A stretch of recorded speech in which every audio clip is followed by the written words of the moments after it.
بسم اللہ الرحمن الرحیم الحمدللہ رب العالمین وصلی اللہ علی محمد وآلہ الطاہرین ولعنۃ اللہ علی اعدائہم اجمعین الی قیام یوم الدین انا للہ وانا الیہ راجعون۔ پاکستان میں ایک فرد کے جن کا نام ہے سید جواد، کہ جن کی خصوصیت یہ ہے کہ ان کے کلپس دشمنان اہل بیت علیہم السلام کے مورل کو ہائی کرنے کا سبب ہیں، اور دشمنان اہل بیت کی خوشی کا سبب ہیں، اور محبان اہل بیت علیہم السلام کے غم اور ان کے مورل کو ڈاؤن کرنے کا سبب ہیں۔ کبھی وہ عقائد پہ حملہ کرتے ہیں تو کبھی تاریخ کو مسخ کرتے ہیں، البتہ یہ سب کچھ دشمنان اہل بیت کے فضائل کے لیے راہوں کو ہموار کرنے کے لیے کرتے ہیں۔ تو کبھی زبان سے ایسے الفاظ ادا کرتے ہیں کہ جس سے امامے اور علماء اہل تشیع کی توہین ہو، خصوصاً خواتین کے بارے میں جو بددعاؤں اور وحشیوں اور جاہل قبیلوں والوں کی مینٹلٹی ہے اور جو زبان ہے وہ استعمال کرتے ہیں۔ اور پہلے بھی ہم توجہ دلا چکے اور باقاعدہ ایک دفعہ پورے ان کے کلپس بھی لوگوں کے سامنے پیش کیے، اور ہدف یہی تھا تاکہ لوگ نہ سمجھیں کہ یہ کوئی شیعہ عالم دین ہے کہ جس کی ایسی زبان ہے۔ اب انہوں نے دعا زہرا کے بارے میں بہت ہی عجیب و غریب الفاظ استعمال کیے کہ جن میں ایک لفظ ہے فاحشہ۔ تو اپنی گفتگو میں انہوں نے کبھی بد کردار بچی، کبھی گمراہ بچی، اور کبھی ناپاک کردار، اور پھر لفظ فاحشہ استعمال کیا۔ نام اس نے دعا زہرا رکھا ہوا ہے، اور عمل اس کا دیکھیں کتنا پلید عمل ہے۔ سب سے پہلے تو باقاعدہ کیس کر کے اس سے نام بدلوایا جائے۔ فحشہ کے اوپر نہیں جچتا یہ نام، فحشہ کے اوپر نہیں جچتا یہ نام، فحشہ کے اوپر نہیں جچتا یہ نام۔ اور پھر والدین کے لیے کہا کہ یہ صحیح نہیں ہے کہ ایسے بچوں کا دفاع کیا جائے۔ والدین اس بچی کے، ان کا یہ فریضہ نہیں بنتا جتنے وہ آگے آ گئے ہیں۔ جب اولاد عاق ہو جائے، نافرمان ہو جائے، تو نافرمان کو نافرمان مانو، نافرمان کو نہ پھر کلیجے سے لگاؤ، دل سے لگاؤ۔ غلط کر رہے ہو آپ بھی، نافرمان ہو گئی ہے آپ کی اس کو عزت کی پرواہ نہیں ہے۔ عدالت میں آپ کے سامنے آپ کو اس نے ذلیل کیا، پولیس کے سامنے ذلیل کیا، ہر ایک کے سامنے اس نے ذلیل کیا۔ اگر اس سے غلطی ہو گئی ہوتی تو وہ معافی مانگ لیتی اور گھر چلی جاتی، لیکن وہ ڈٹی ہوئی ہے اس کے اوپر۔ خوب والدین پیچھے ہٹ جانا چاہیے ان کو۔ اگر اولاد گندی ہو جائے تو پھر بھی والدین آخر تک اس گندی اولاد کے لیے بھی اپنا سب کچھ قربان کریں،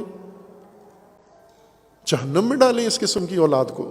تو سوال یہ پیدا ہوتا ہے کہ حضرت نوح علیہ السلام تو آخر وقت تک اپنے بچے کو ہدایت کی جانب دعوت دے رہے ہیں، اور آپ اتنی جلدی اس بچی کی ہدایت سے نا امید ہو گئے، جبکہ انبیاء علیہم السلام اور پھر ان کے بعد ائمہ علیہم السلام اور علماء صالحین کی یہ کوشش رہی کہ آخر وقت تک لوگوں کو اللہ کی جانب اور ہدایت کی جانب دعوت دی جائے۔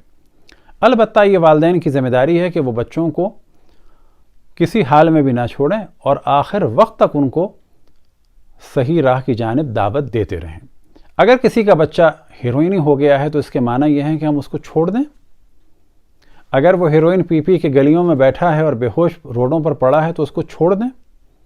نہ والدین کو چھوڑنا چاہیے اپنے بچوں کو، نہ بہن بھائیوں کو چھوڑنا چاہیے اپنے بہن بھائیوں کو، اور نہ قوم اور ملت کو چھوڑنا چاہیے اپنے اہل قوم اور اپنی اہل ملت کو، اور بلکہ کسی بھی انسان کو کسی بھی انسان کے حال پر نہیں چھوڑنا چاہیے۔ جو ہو سکتا ہو اس کی کوشش کرنی چاہیے۔ اب یہاں پر ہم بتاتے چلیں کہ مسئلہ نہ جاننے کی وجہ سے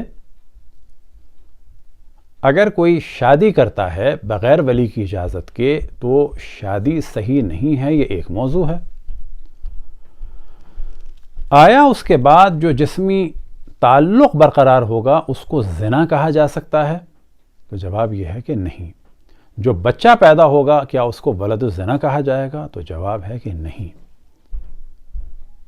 یہاں پر اس سیکشول ریلیشن شپ کے لیے جو فقہ میں لفظ استعمال ہوتا ہے وہ ہوتا ہے کہ وطیہ بالشبہ، ایک شبہ ہے، یہاں پر زنا نہیں کہا جا سکتا. اور یہ بھی یاد رکھیں، ہمارے دیہاتی قسم کے، وحشی قسم کے کلچر کو اسلام کے نام پر پروموٹ کرنے والے ملا اور سو کال دیندار لوگ، اگر دو افراد کو آپ بدترین حالت میں بھی دیکھ لیں تو بھی زنا ثابت کرنا الگ موضوع ہے اور اس حالت میں دیکھنا الگ موضوع ہے. یہ تفصیلی گفتگو ہے. لیکن اگر ثابت بھی ہوگا تو ایک دفعہ زنا ثابت ہوگا. ان موصوف نے کیونکہ 3 گھنٹے بولتے ہیں اور ہدف یہ ہوتا ہے کہ نئی بات کرنی ہے چاہے کچھ ہو جائے، انہوں نے لفظ استعمال کیا اس بچی کے لیے کہ ایسے میں تو دشمن بھی یہ لفظ استعمال نہیں کرتا کسی کے لیے. یعنی اتنی غیرت نہیں ہے، حمیت نہیں ہے، اور ان کے طرفداروں میں سے کوئی انسان ایسا نہیں ہے جس میں اتنی غیرت ہو، حمیت ہو، انسانیت ہو کہ وہ ان کو سمجھائے کہ بابا ایسے میں ایسے الفاظ استعمال نہیں کرتے.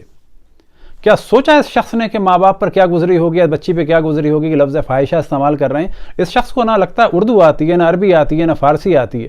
اردو اور فارسی میں تو صرف اس کے یہ معنی ہیں فاحشہ کے کہ وہ عورتیں کہ جو اپنی عزت کی باقاعدگی سے نیلامی کرتی ہیں پیشے کے طور پر. آپ کو بڑا شوق ہے اسلامی نظام نافذ کرنے کا، تو ہماری گزارش ہے کہ پاکستان کے بعض افراد ان پر مقدمہ کریں کہ انہوں نے کیسے ایک بچی کو فاحشہ کہا، کیونکہ اسلام میں اس جملے کو استعمال کرنے کی سزا 80 کوڑے ہے. کسی کو زنا کی نسبت دینا یا مردوں کو ہم جنسی کی نسبت دینا یا کسی بچے کو ولد الزنا کہنا، یہ سب حد قذف اس پر جاری ہوگی، یعنی 80 کوڑے. انہوں نے زنا نہیں بلکہ فاحشہ کا لفظ استعمال کیا ہے. پھر اس کے بعد ایک انہوں نے نظریہ دیا کہ بچی پر کیس کرنا چاہیے کہ اس نے اپنا نام دعا زہرا رکھا ہے. بابا اس نے نہیں رکھا، ماں باپ نے رکھا ہے. یعنی آپ میں اتنا سینس ہے کہ یہ بچی اس وقت جا کر اپنا نام بدلوائے. اچھا کیوں بدلوائے بقول ان کے؟ کیونکہ فاحشاؤں پر نام نہیں جچتا معاذ اللہ. اب ان کے جواب کے طور پہ کہا جا سکتا ہے کہ آپ کا تو اصلی نام تھا فرزند علی شاہ، لیکن آپ اہل بیت کا دفاع تو کرتے نہیں ہیں، دشمنان اہل بیت کے لیے راہیں ہموار کر رہے ہیں. وہ شخص کے جس نے رسول اللہ صلی اللہ علیہ وآلہ وسلم کو حجر و ہذیان و بکواس کی نسبت دی، ان کی تعلیمات پر پابندی لگائی، وہ کام آپ کو اچھا لگتا ہے. تو پھر آپ کا نام پھر بدل دیا جائے، کورٹ میں جا کر آپ پر مقدمہ کیا جائے، کیونکہ آپ اہل بیت کے طرفدار تو نہیں رہے ہیں. یعنی فرزند علی شاہ سے آپ کا نام پھر فرزند معاویہ خان کر دیں. یہ صرف جواب ہے تاکہ جب بولیں تو ذرا سوچ کے بولیں. جس روایت کا آپ نے حوالہ دیا وہ کون سی روایت ہے؟ کیا اس میں یہ پیغام دے رہے ہیں امام محمد باقر علیہ السلام کے بچوں کو ان کے حال پہ چھوڑ دو، برباد ہونے دو؟ یعنی اگر کسی نے ایک دفعہ ہیروئن پی لی اور نہیں مانا تو ہم اس کو چھوڑ دیں؟ یا کوئی لڑکی اگر بگڑ گئی تو اس کو بگڑنے دیں؟ یا اگر بھاگ گئی تو اس سے تعلق توڑ لیں؟ بھاگ بھی گئی ہے تعلق نہیں توڑنا ہے، آخر وقت تک ہمیں جتنا بچا سکتے ہیں کہ بچانا ہے. اس روایت میں جو مفہوم ہے وہ یہ ہے کہ ایک بالغ پر زیادہ مسلط نہ کرو، سمجھا چکے ہو بس کافی ہے، چھوڑ دو اس کو. کیونکہ امر بالمعروف میں ایک مرحلہ ہوتا ہے لوگوں کو بتانا کہ جس کو پتہ نہ ہو، پھر ہوتا ہے ایک واس کا سلسلہ کہ پیار سے بتاؤ. لیکن اب کیونکہ باپ وہاں پر بتاتا تھا اور لڑائی کسی کیفیت ہوتی تھی، تو یہ آپ کی ذمہ داری ہے کہ پوری روایت دکھائیں وہ کون سی ہے. تو وہاں پر امام نے فرمایا ہوگا کہ ہاں یہ بالغ ہے، عاقل ہے، تم پیغام پہنچا چکے ہو، اب کیونکہ یہ اس سے پریشان ہوتا ہے، لڑتا ہے، جھگڑتا ہے، تو ابھی چھوڑ دو اس کو. لیکن امام نے یہ نہیں فرمایا ہوگا کہ بعد میں پیار میں بھی اس کو واز نہ کرنا، نصیحت نہ کرنا، بلکہ ایریٹیٹ نہ کرنا. اس قسم کی روایات کا یہ مفہوم ہوتا ہے. تمام پاکستانیوں کی ذمہ داری ہے کہ جو کچھ ہندو بچیوں کے ساتھ ہوا، مسیحی بچیوں کے ساتھ ہوا، قادیانیوں کے ساتھ ہوا، پھر اس کے بعد جو شیعہ اور سنی بچیوں کے ساتھ ہو رہا ہے، تو کبھی بھی ان چیزوں میں دین و مذہب کو نہ دیکھیں۔ کسی معاشرے میں جب ہمارا ہدف ہو عدل اور انصاف، تو وہاں پر پھر کسی بھی دین کو اور مذہب کو نہیں دیکھتے۔ حتیٰ پاکستان میں اگر کوئی ایسی فیملیز ہوں جو اپنے آپ کو ایتھیسٹ کہیں، ہمیں پھر انہیں بھی انصاف دینا ہوگا۔ ظالم کی ہمیں مذمت کرنی ہوگی، چاہے وہ کوئی بھی ہو اور کوئی بھی دین و مذہب رکھتا ہو، اور مظلوم کا ہمیں ساتھ دینا ہے، چاہے اس کا کوئی بھی دین و مذہب ہو۔ آخر میں ہم علماء کی توجہ دلائیں کہ جب اس قسم کے افراد گفتگو کرتے ہیں تو آپ لوگ اپنی ذمہ داری کیوں نہیں پوری کرتے؟ پھر یہ کہ ایسے افراد کے ساتھ بیٹھتے بھی ہیں، اپنے بلاتے بھی ہیں، جبکہ علماء کی ذمہ داری ہے کہ حق کو بیان کریں۔ اب اگر علماء حق بیان نہیں کر رہے تو اب ذمہ داری ہے پبلک کی کہ وہ تمام علماء کہ جو اس قسم کے افراد کا ساتھ دے رہے ہیں یا خاموش ہیں یا اپنے بلاتے ہیں یا جاتے ہیں، ان کی مجالس میں بلا شک ہاتھا پائی نہیں ہونی چاہیے، لڑائی جھگڑا نہیں ہونا چاہیے، لیکن سوال کرنا چاہیے۔ کیا آپ ان کے نظریات سے متفق ہیں تو بھی بتائیں، اور نہیں ہیں تو بھی بتائیں۔